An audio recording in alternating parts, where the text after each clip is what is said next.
दोस्तों, जोगेश्वरी की गुफाएं आज एक ऐतिहासिक स्थल कम और एक मंदिर ज़्यादा लगता है। इस वीडियो के माध्यम से हमारा ये प्रयास है कि आपको इन गुफाओं की प्रतिभा से परिचित करवाऊं। तो चलिए, इस वीडियो को अंत तक ज़रूर देखना। मैं हूं सुशील तिवारी। उम्मीद करता हूं कि आप सब अच्छे होंगे। तो आइए शुरू करते हैं आज जोगेश्वरी गुफाओं का एक ऐतिहासिक सफ़र। जब आप इस रोड से सीधे भीड़ भरे वाले जो इलाके हैं जहाँ से गुज़रते हैं और जिसे आज प्रताप नगर कहा जाता है, तो आपको यहाँ अंदाज़ा भी नहीं होगा कि यहाँ पे एक ऐतिहासिक गुफा है। और इसका दूसरा कारण ये है कि ये एक संकरा और लंबा गलियारा है, तो शायद कुछ लोगों को दिखाई नहीं पड़ता है। और गुफा जो है उसकी दूसरी तरफ है। तो जब आप यहाँ से थोड़ा आगे यानी 2 कदम नीचे उतरते हैं तो आपको ये गुफाएं दिखाई पड़ती हैं। ये गुफाएं बनी थी छठी शताब्दी यानी कि लगभग 1400-1500 साल पहले। जिन कारीगरों ने अजंता की गुफाओं पर काम किया था, जिन्होंने उसे बनाया था, वही कारीगर अपनी कला को लेकर पश्चिम के तट पर आए होंगे और उन्होंने ये गुफा बनाई होंगी। तो ये जो गुफाएं हैं ये कलचुरी शासन के वक्त बनी थी। उन दिनों गुफाओं में कई बौद्ध विहार बनते थे, तो उसी के प्रचलित कारीगर यानी उसी की तरह की कारीगरी पर ये मंदिर भी बनाया गया है। और ऐसा भी कह सकते हैं कि भारत के पश्चिम क्षेत्र पर गुफाओं में बनने वाला यह सबसे पहला हिंदू मंदिर हो सकता है।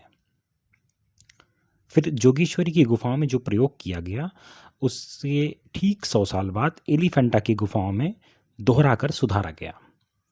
पहले इस गुफा को अम्बोली गुफा कहते थे। ये अम्बोली गुफा इसका नाम था। उसका कारण ये था कि पास में अम्बोली गांव है। फिर इस गुफा का नाम जोगेश्वरी गुफा कैसे पड़ गया, ये भी एक प्रश्न उठता है। तो हम आगे इसी वीडियो में जानेंगे। चलिए आगे चलते हैं।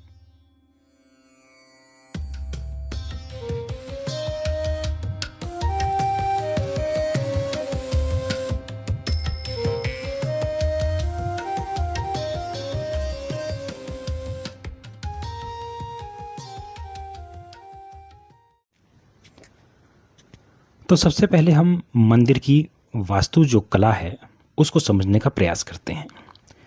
मंदिर जिस शैली में बना है उसे सर्वतोभद्र कहते हैं, यानी कि चारों तरफ से मंदिर खुला है। मंदिर पहुंचने के लिए, यहाँ तक पहुंचने के लिए आपको यहाँ पे चंद्रशिला है, उस पर पैर रखकर ऊपर की तरफ बढ़ना होता है। ये मंदिर जब बना था तब पाशुपत संप्रदाय का मंदिर था। इसकी दीवार पर सप्त मातृका की मूर्तियाँ भी आपको दिखाई पड़ती हैं, जो कि वैसे 7 होनी चाहिए, लेकिन यहाँ पर 8 दिखाई पड़ती हैं। कुछ मान्यताओं के अनुसार ये भी कहा जाता है कि 8वीं जो है मूर्ति वो योगेश्वरी यानी जोगेश्वरी की है।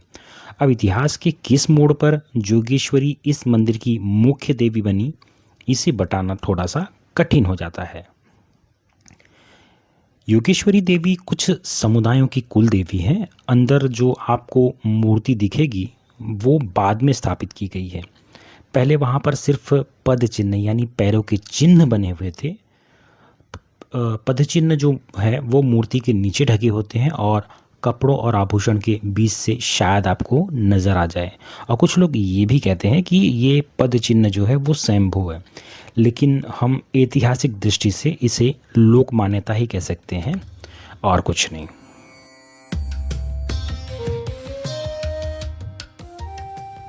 इसी कड़ी में आगे बढ़ते हुए अब हम इसके कुछ ऐतिहासिक संदर्भ और कथाओं को भी समझेंगे। तो बखर यानी एक ऐतिहासिक लेखन शैली है जो कि मराठी में है। यहाँ पर बहुत सी बखर हैं, लेकिन उसमें से एक पुरानी जो बखर मानी जाती है उसे महिकावतीची बखर कहा जाता है। यह एक लेखों का संग्रह है जो कि करीब 14वीं या 15वीं शताब्दी में तैयार किया गया था।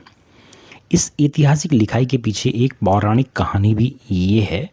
कहते हैं कि यहाँ की एक देसाई, यानी यहाँ पर थोड़ा सा आगे जाएंगे तो एक मलाड़ करके जगह है, वहाँ के देसाई, उनके सपने में जोगेश्वरी देवी आई और कहा कि इस बखर का निर्माण करो।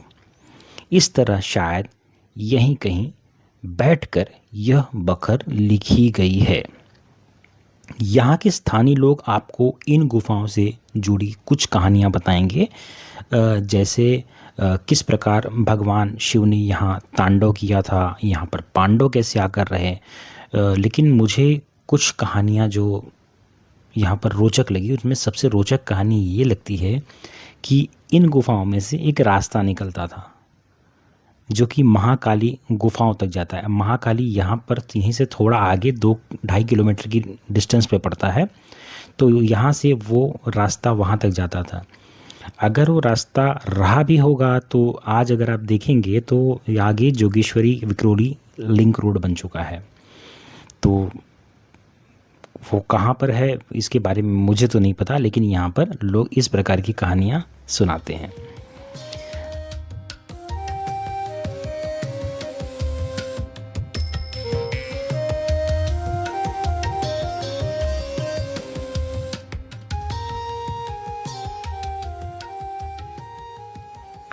वर्तमान स्थिति और यहाँ पर बहुत सी चुनौतियाँ भी मौजूद हैं। यहाँ पर छोटी छोटी गुफाओं में कुछ मंदिर भी हैं, बहुत से मंदिर हैं, जैसे हनुमान जी, गणपति जी, दत्त मंदिर, और यहाँ पर शिवलिंग भी है। जब करीब 1400-1500 साल पहले गुफाएं बनी थी, तब ये मंदिर वर्तमान जो स्वरूप है जैसा आपको देखने को मिल रहा है वैसे नहीं रहे होंगे। जैसे जैसे लोगों की मान्यताएं जुड़ती गई होंगी वैसे वैसे यहाँ पर मूर्तियाँ आती गई होंगी। यहाँ आने से पहले पाई जाने वाली मूर्तियों की एक मुझे सूची इंटरनेट पे मिली थी। मैंने उन्हें ढूंढ कर निकाली थी।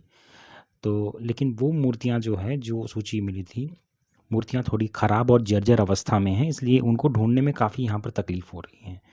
यहाँ पर आपको दोनों तरफ द्वारपाल भी दिखाई पड़ते हैं। बरसात के मौसम में यहाँ पर हर जगह पानी भर जाता है। तो यहाँ से उस समय कुछ मूर्तियाँ देख पाना कठिन होता है। आप आगे बढ़ेंगे तो कल्याण सुंदर की मूर्ति जो देखने को मिलती है, जहाँ शिव और पार्वती का विवाह हो रहा है। विवाह कराने वाले जो पुजारी हैं वो ब्रह्मा जी हैं। नीचे जो एक सिर दिख रहा है वो दक्ष का कटा हुआ सिर है। बीच में जो मूर्ति है वह लकलीश की मूर्ति है, 4 अनुयायियों के साथ। उनके हाथ में दंड यानी कि एक डंडा है जिनसे उनकी पहचान होती है। और एक तरफ शंकर और पार्वती जो है वो पासा खेल रहे हैं। पूर्वी द्वार के ऊपर अगर देखेंगे तो रावण अनुग्रह की मूर्ति है। यहाँ काफ़ी खराब अवस्था में है, लेकिन रावण को कैलाश पर्वत के नीचे भगवान शिव द्वारा दबाए जाने और रावण की तपस्या का दृश्य है यहाँ पर देख सकते हैं। अगर आप एलोरा गए होंगे या एलोरा के बारे में जानकारी होगी, मैंने इस पर वीडियो भी बनाई है, तो एलोरा की धूमर लेना और कैलाश मंदिर देखेंगे तो वहाँ पर भी आपको ऐसी ही कलाकृतियाँ दिखाई पड़ेंगी, ठीक वैसी ही, लेकिन कुछ मामलों में थोड़ा सा 19-20 का फ़र्क यहाँ पर हमको दिखाई पड़ता है। वर्तमान में इसे एक संरक्षण की आवश्यकता है, जो कि अधिक संरक्षण हम कह सकते हैं। यह मंदिर भारतीय पुरातत्व सर्वेक्षण यानी ASI के अंतर्गत आता है। नियम स्पष्ट यहाँ पर स्पष्ट है कि स्मारक के 100 मीटर के दायरे में निर्माण नहीं हो सकता। लेकिन यहाँ चारों ओर आप देखेंगे तो काफ़ी निर्माण हुए हैं। कुछ घर तो गुफाओं के ऊपर भी बने थे जो बाद में तोड़ दिए गए, लेकिन कचरा अभी भी वहीं है, उनका मलबा अभी भी वहाँ पर देखने को मिलता है। दूसरी बड़ी समस्या है जो पानी का सीवेज, जो पत्थरों की जब पानी आता है तो यह पत्थरों की दरारों से घुसकर उनको कमज़ोर बनाता जा रहा है।